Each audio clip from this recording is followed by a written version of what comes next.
ಚಳುವಳಿ ಸಂಘಟನೆಯ ವತಿಯಿಂದ ಬೆಂಗಳೂರು ಗ್ರಾಮಾಂತರ ಜಿಲ್ಲೆಯ ತ್ಯಾಮಗುಂಡ್ಲು ಗ್ರಾಮದಲ್ಲಿ ಅಂಬೇಡ್ಕರ್ ಜಯಂತಿ ನಡೆಯಿತು. ಕಾರ್ಯಕ್ರಮವನ್ನು ಪಾಲನಹಳ್ಳಿ ಮಠದ ಸಿದ್ದರಾಜು ಸ್ವಾಮೀಜಿ ನೆರವೇರಿಸಿದರು.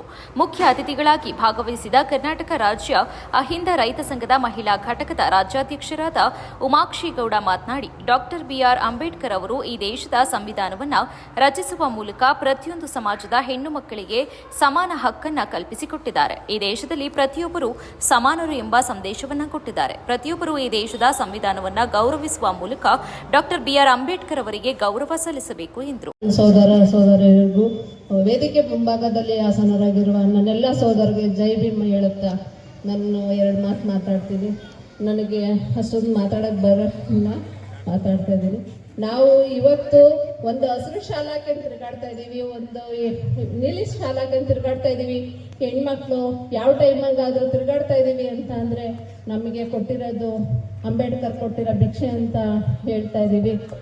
ಬಂಧುಗಳೇ, ದಯವಿಟ್ಟು ಈ ಎರಡು ಮಾತು ಮುಗಿಸ್ತೀನಿ.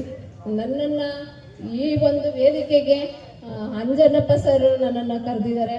ಅವರಿಗೂ ಈ ವೇದಿಕೆ ಮುಖಾಂತರ ಧನ್ಯವಾದ ತಿಳಿಸ್ತೀನಿ. ಎಲ್ಲರಿಗೂ ಜೈ ಭೀಮ್. ಧನ್ಯವಾದಗಳು ಮೇಡಮ್. ಈ ಸಂದರ್ಭ ಕರ್ನಾಟಕ ಜೈ ಭೀಮ್ ಚಳುವಳಿ ರಾಜ್ಯಾಧ್ಯಕ್ಷರಾದ ಶಿವಶಂಕರ್, ಉಪಾಧ್ಯಕ್ಷರಾದ ಧ್ರುವರಾಜ ಹಾಗೂ ತಾಲೂಕು ಅಧ್ಯಕ್ಷರೂ ಆದ ಕೃಷ್ಣಪ್ಪ ಹಾಗೂ ಮುಖಂಡರೂ ಆದ ಅಂಜನಮೂರ್ತಿ ಮತ್ತು ದಲಿತ ಸ್ವಾಭಿಮಾನಿ ಸಂಘದ ರಾಜ್ಯಾಧ್ಯಕ್ಷರಾದ ಕೇಶವ, ಕರ್ನಾಟಕ ಜೈ ಭೀಮ್ ಚಳುವಳಿಯ ಸಂಘದ ಎಲ್ಲ ಪದಾಧಿಕಾರಿಗಳು ಮತ್ತು ಗ್ರಾಮಸ್ಥರು ಉಪಸ್ಥಿತರಿದ್ದರು.